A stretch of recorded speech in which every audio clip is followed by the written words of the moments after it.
Selamat datang pada berita hari ini. Hari ini kita akan membahas mata uang yang sangat penting bagi kita semua, rupiah. Dalam beberapa waktu terakhir, rupiah mengalami penurunan nilai yang signifikan.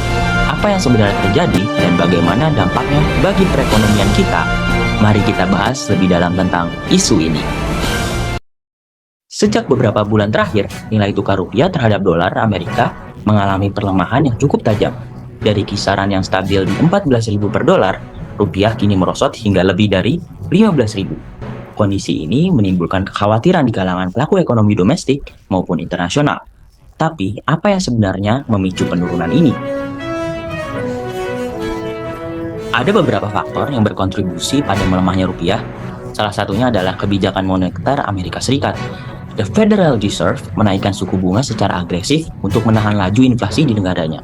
Hal ini menyebabkan modal asing mengalir keluar dari negara-negara berkembang, termasuk Indonesia, untuk mencari keuntungan lebih tinggi di Amerika Serikat. Selain itu, ketidakpastian ekonomi global seperti konflik geopolitik dan lonjakan harga energi juga turut memberi tekanan pada nilai tukar rupiah.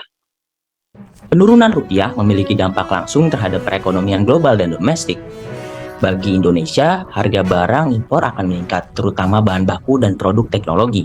Hal ini bisa menekan industri di dalam negeri dan meningkatkan biaya produksi. Selain itu, masyarakat juga akan merasakan kenaikan harga barang-barang konsumsi seperti elektronik dan obat-obatan yang diimpor dari luar negeri. Namun, di sisi lain ada beberapa faktor di beberapa sektor yang justru diuntungkan. Misalnya industri ekspor seperti pertanian dan manufaktur yang bisa menjual produknya lebih murah di pasar internasional.